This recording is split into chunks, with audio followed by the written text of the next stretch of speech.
Jika pengalaman teman-teman dalam usaha peternakan ayam kampung ini selalu rugi dan gagal, maka jangan kemudian teman-teman menyatakan secara umum bahwa usaha peternakan ayam kampung itu sebetulnya merugikan.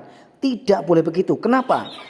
Karena sebetulnya usaha peternakan ayam kampung itu ya justru malah menguntungkan. Kenapa saya berani mengatakan begitu? Karena terbukti sampai kepada saat ini banyak sekali peternak besar untuk ternak ayam kampung yang bisa bertahan. Bahkan sudah puluhan tahun bisa bertahan untuk mengelola dan menjalankan usaha peternakan ayam kampung. Tapi bukan berarti mereka juga tidak pernah rugi. Hanya saja mereka sudah paham penyebab terjadinya kerugian dalam menjalankan usaha peternakan ayam kampung, sehingga mereka bisa mengatasinya dan sampai saat ini bisa bertahan. Nah, berarti kuncinya di mana? Kuncinya adalah kita harus tahu penyebab terjadinya kegagalan atau kerugian dalam usaha peternakan ayam kampung.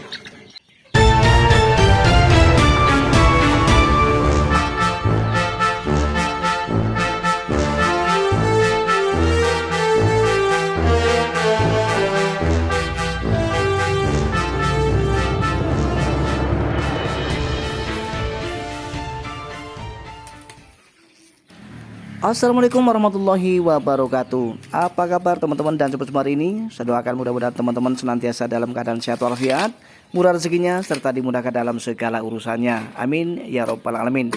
Untuk menyingkat waktu, kita akan segera lanjut ke pembahasan. Banyak sekali komentar yang menyatakan bahwa usaha peternakan ayam kampung itu sebetulnya rugi dan merugikan. Nah, ini mentah-mentah kemudian saya bantah. Kenapa saya bantah? Karena menurut versi saya teman-teman, sesuai dengan pengalaman yang sudah saya alami selama saya beternak, bahwa sebetulnya usaha peternakan ayam kampung ini sangat menguntungkan. Tetapi bukan berarti kita juga tidak bisa rugi. Tetap saja kita berpotensi untuk rugi, bahkan gagal ketika cara-cara yang kita lakukan adalah cara-cara yang tidak tepat, yang tidak benar teman-teman. Nah, dengan begitu diperlukannya lah cara-cara yang baik dan benar di dalam mengelola usaha peternakan ayam kampung kita, sehingga kita bisa terhindar dari yang namanya kerugian. Nah, pada kesempatan kali ini saya akan berbagi tips bagaimana cara agar kita bisa terhindar dari kerugian dalam mengelola usaha peternakan ayam kampung kita. Kita mulai dari yang pertama. Yang pertama yang menyebabkan terjadinya kerugian dalam usaha peternakan ayam kampung adalah pembelian bibit yang tidak tepat. Nah, ini perlu teman-teman pahami bahwa jenis ayam kampung ini banyak sekali jenisnya. Sehingga ketika kita tidak tepat di dalam memilihnya, tentu saja nanti baik untuk kita besarkan maupun untuk pembibitan kita akan rugi. Kenapa? Satu contoh kecil, ketika kita mau ternak, katakanlah kita mau ternak sistem pembesaran. Nah, jadi untuk membeli bibitnya sendiri teman-teman, ya otomatis kita beli dari DOC. Nah, kita harus tahu bahwa jenis atau DOC yang akan kita beli untuk kita besarkan itu adalah jenis DOC dari jenis ayam apa. Kita harus tahu di situ, ya. Karena ada jenis ayam yang memang ketika kita besarkan lambat sekali untuk besar, meskipun sudah kita berikan makanan atau jenis pakan yang tepat untuk mereka. Bahkan dengan kita belikan pakan yang harganya mahal sekalipun, mereka tetap saja lambat untuk bisa besar teman-teman. Nah, di sini diperlukan pengetahuan tentang jenis ayam yang memang bisa tumbuh kembang secara cepat teman-teman.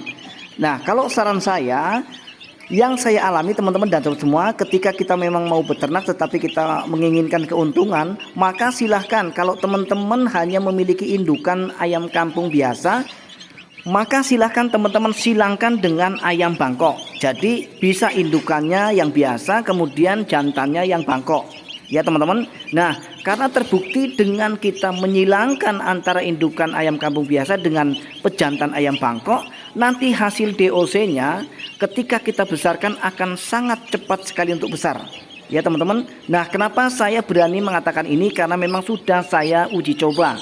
Saya ada beberapa jenis ayam teman-teman, yaitu jenis ayam kampung biasa yang seperti ini.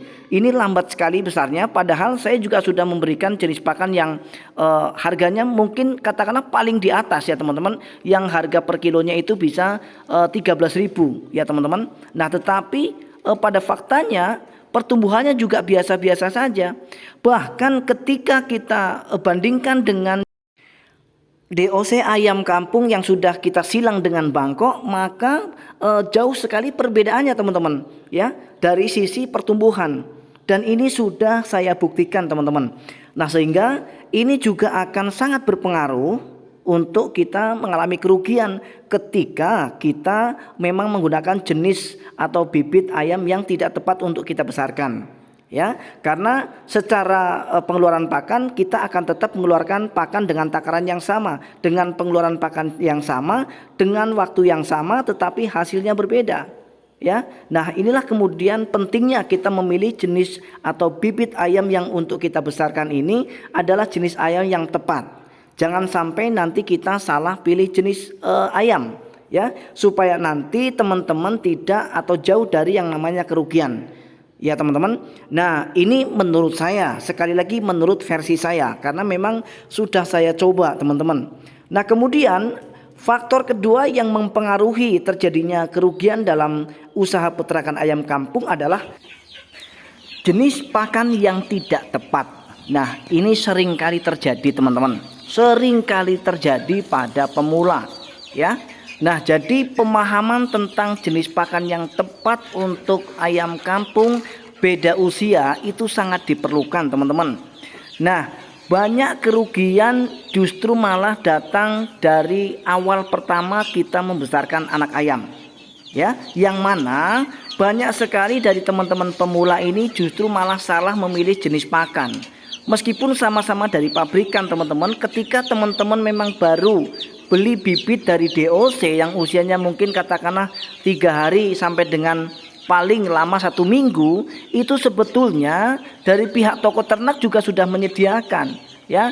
Ada yang namanya BR untuk ayam, kemudian BR1 plus. Kalau memang kita mau menggunakan merek Bravo, ada yang namanya Bravo 311, kemudian ada 511. Nah kenapa pabrik kemudian mengeluarkan sama-sama merek Bravo tetapi dengan 2 tipe, yaitu 311 dan 511? Nah tujuan dari pabrik mencetak itu adalah supaya nanti pemberian pakan 311 itu dikhususkan untuk anak ayam yang usianya di bawah 1 bulan, katakanlah begitu. Nah kemudian naik lagi menjadi 511 yang seperti ini. Ini untuk anak ayam yang usianya 1 bulan ke atas misalnya ya. Jadi ada perbedaan jenis pakan dan juga ada perbedaan usia di situ teman-teman ya. Jadi jangan sampai nanti salah pilih. Kebanyakan pemula banyak DOC mati yang dikarenakan karena salah memilih jenis pakan itu tadi, yang seharusnya diberikan pelet atau pur yang masih lembut untuk anak ayam usia katakanlah 2 minggu ke bawah, tetapi justru malah diberikan yang langsung kasar, sehingga mereka sangat terganggu sistem pencernaannya. Karena kalau pelet atau pur yang halus dan yang kasar itu kan tentu saja berbeda cara bekerjanya teman-teman. Jadi kalau untuk anak ayam 2 minggu ke bawah langsung diberikan pelet atau pur yang sudah kasar, maka tentu saja bisa dipastikan sistem pencernaan dari ayam itu sendiri pasti akan terganggu. Setelah terganggu maka mereka pasti akan sakit ya. Berawal dari tidak nafsu makan yang lama kelamaan akan bertumbangan satu persatu teman-teman. Nah ini sudah pernah saya alami teman-teman, sehingga pengalaman buruk yang pernah saya alami ini saya ceritakan untuk teman-teman semua supaya nanti teman-teman tidak mengalami kembali peristiwa atau kegagalan yang pernah saya alami teman-teman ya. Nah kemudian setelah kita paham tentang jenis ayamnya, kemudian paham tentang jenis pakannya, untuk penyebab yang ketiga yang menyebabkan terjadinya kerugian dalam usaha peternakan ayam kampung adalah tidak disiplinnya kita di dalam pemberian pakan dan pemberian minum. Dan rata-rata dari pemula pasti banyak yang mengabaikan hal ini. Dianggapnya bahwa pemberian pakan dan pemberian minum itu boleh asal-asalan. Bagaimana mungkin teman-teman dan sahabat semua ketika kita melakukan perawatan secara asal-asalan kemudian kita berharap hasil yang maksimal, ya, 1001 teman-teman. Sedangkan kita sudah maksimal saja dalam perawatan dan pengelolaan, terkadang kita mengalami kerugian, lah apalagi ketika kita asal-asalan, ya teman-teman. Nah, untuk selanjutnya adalah penyebab yang terakhir. Rata-rata dan kebanyakan teman-teman dan sahabat semua, ini tidak hanya untuk pemula tetapi berlaku juga untuk peternak yang sudah senior, bahkan ini tidak memahami unsur sebab akibat. Jadi lebih kepada penyakit teman-teman ya. Jadi tidak paham penyakit ini penyakit apa pada ayam, dan kemudian tidak paham juga cara mengatasinya, ya. Jadi apa yang harus kita lakukan ketika ayam ujuk-ujuk atau tiba-tiba tidak nafsu makan, kemudian yang biasa terjadi ini kelepek-kelepek secara berlahan dan kemudian mati, ya. Tidak memahaminya unsur sebab akibat terhadap penyakit yang akan menyerang ayam-ayam kita. Setidaknya ketika kita tahu penyebabnya, maka kita pasti akan cari solusinya teman-teman. Tepat atau tidak, pasti kita akan mencari solusinya ketika kita tahu penyebabnya, ya teman-teman. Baiklah teman-teman dan sahabat semua, demikianlah tadi informasi yang bisa saya sampaikan pada kesempatan kali ini. Sebelumnya saya mohon maaf karena memang durasi pada video kali ini lebih panjang daripada sebelumnya, tetapi tidak ada tujuan lain selain supaya nanti teman-teman bisa tercerahkan dan bisa mendapatkan manfaat secara sempurna dari apa yang saya sampaikan kali ini. Akhirnya saya Jadi Sultan TV mohon diri, kita akan berjumpa kembali di video-video kami berikutnya. Mohon maaf atas segala kekurangan. Assalamualaikum warahmatullahi wabarakatuh. Salam sukses dan salam ternak.